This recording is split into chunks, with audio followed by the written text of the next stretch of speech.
Permainan ini terdiri dari dua kata, yaitu bulu dan tangkis. Secara harfiah, olahraga ini bisa diartikan sebagai permainan yang dilakukan dengan cara menangkis bola bulu menggunakan raket. Bolanya sendiri merujuk pada kok yang memang terbuat dari bulu-bulu hewan unggas. Bulu tangkis harus dimainkan oleh sedikitnya 2 orang. Tujuan dari permainan ini adalah memukul kok hingga bisa melayang melewati net. Kemudian jatuh ke lantai di area lawan agar terhitung sebagai poin. Bulu tangkis memang terlihat mudah dilakukan, tetapi olahraga ini butuh latihan dan kerja keras tinggi untuk benar-benar bisa menguasainya. Belum lagi, ada sederet peraturan yang harus Anda pahami apabila berniat menekuni olahraga yang satu ini. Sejarah bulu tangkis. Via Google Image, tidak ada yang tahu pasti tentang asal mula penciptaan olahraga bulu tangkis. Akan tetapi, banyak pendapat yang mengatakan kalau permainan tersebut sudah ada sejak zaman Mesir kuno, yaitu sekitar 2000 tahun yang lalu. Ada pula yang berpendapat bahwa bulu tangkis sebenarnya berasal dari Tiongkok. Zaman dulu, orang-orang Tiongkok punya permainan bernama jianzi. Aturan mainnya mirip seperti bulu tangkis, yaitu menjaga agar kok tidak jatuh ke tanah. Permainan serupa juga sudah berkembang di Inggris dengan nama Battledore and Shutlock. Peraturan adalah permainan harus menjaga kok agar tidak jatuh dan tetap di udara dengan cara memukulnya selama mungkin. Badminton mulai masuk ke Indonesia pada zaman penjajahan sekitar tahun 1930. Akan tetapi, olahraga ini baru bisa berkembang di tahun 1947 atau setelah Indonesia merdeka. Sejak saat itu, perkembangan badminton pun cukup pesat, para atlet mulai bermunculan. Di tahun 1951, terbentuklah Persatuan Bulu Tangkis Seluruh Indonesia (PBSI) yang menaungi aktivitas badminton di dalam negeri. Sampai sekarang, badminton jadi salah satu olahraga kebanggaan Indonesia karena mampu bersaing dengan atlet-atlet mancanegara. Peraturan bulu tangkis. Permainan bulu tangkis memiliki sejumlah peraturan yang harus dipatuhi oleh semua pemain.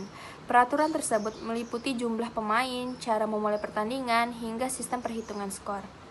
1. Perlengkapan bulu tangkis. Raket. Raket memiliki panjang maksimal 68 cm dan lebar 22 cm. Panjang kepala raket atau area senar adalah 28 cm dengan lebar 22 cm. Raket bisa terbuat dari kayu atau aluminium dengan berat tak lebih dari 150 gram. Kok terbuat dari 16 helai bulu yang ditancapkan pada gabus berdiameter 25-28 mm.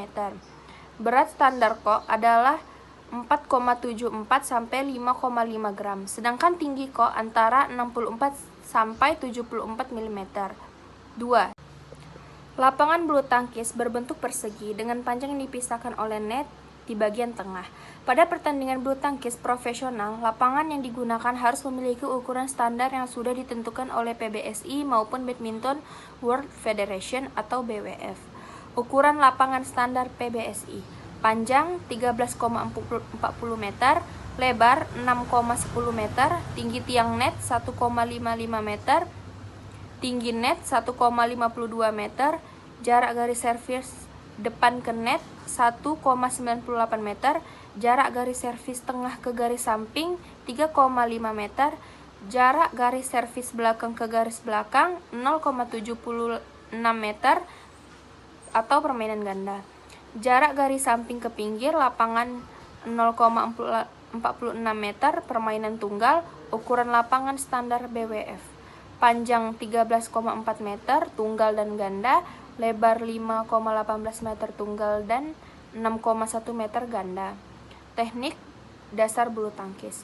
Sama halnya dengan olahraga lainnya, bulu tangkis juga harus dimainkan dengan teknik-teknik tertentu. Permainan bulu tangkis harus menguasai sejumlah teknik dasar, mulai dari cara memegang raket hingga melakukan pukulan. 1. Cara memegang raket.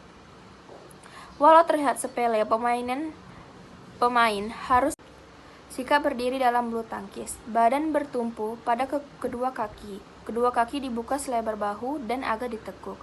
Bisa juga salah satu kaki ke depan dan yang lainnya sedikit ke belakang, dan tangan agak diangkat dan ditekuk sehingga raket sejajar dengan dada atau kepala. Kerja kaki atau footwork. Bulu tangkis menuntut para pemainnya untuk bergerak lincah dan cepat. Karena itu, kerja kaki atau footwork punya peran yang sangat penting di dalam permainan. Kaki tidak hanya untuk memposisikan badan, tetapi juga jadi tumpuan sekaligus pusat keseimbangan tubuh. Servis bulu tangkis. Servis artinya memukul kok untuk memulai permainan. Kok yang dipukul harus mengarah pada area lawan dan melewati net. Teknik servis sendiri ada 3 macam, yaitu sebagai berikut. Yang pertama, forehand, pendek. Pemain memukul kok dengan tidak begitu kuat, akibatnya kok meluncur dan akan jatuh di sekitar net atau di area depan tim lawan. Kedua, forehand tinggi. Teknik ini dilakukan untuk membuat kok melambung tinggi dan jatuhnya cukup jauh dari area net. Teknik ini bertujuan agar kok bisa jatuh di belakang pemain lawan sehingga mereka kesulitan untuk mengembalikannya. Yang ketiga, backhand. Servis backhand dilakukan dengan tenaga sedang. Tujuannya agar kok bisa jatuh di dekat garis serang lawan dan mendarat setelah sedikit melewati. C. Drive. Drive adalah jenis pukulan yang mendatar. Arah pukulannya bisa lurus atau menyilang untuk menyasar sisi samping tim lawan. Teknik ini biasanya dilakukan untuk menyerang maupun mengembalikan serangan dengan cepat. Netting. Sesuai namanya, ini adalah jenis pukulan yang bertujuan kok jatuh tepat di net setelah berhasil melewatinya. Pukulan netting ini cukup sulit dilakukan karena butuh akurasi tinggi. Bila berhasil, tim lawan akan kesulitan mengembalikan serangan. Smash. Smash adalah jenis pukulan yang bertujuan untuk menyerang sekaligus mematikan gerakan lawan. Pukulan sendiri sangat keras dan menukik ke bawah. Untuk melakukan smash, pemain harus memukul kok dengan sekuat tenaga. Tujuannya agar kok bisa melaju cepat dan lawan tidak sempat untuk mengembalikan serangan. Smash juga biasanya dilakukan dengan cara melompat untuk menghasilkan serangan yang cepat, kuat, dan arahnya menukik tajam ke bawah lapangan. Itulah penjelasan mengenai hal-hal yang berkaitan dengan bulu tangkis, mulai dari sejarah hingga peraturannya. Bila Anda tertarik menekuni olahraga ini, sebaiknya lakukan sekarang juga karena bulu tangkis membutuhkan latihan rutin untuk benar-benar menguasainya.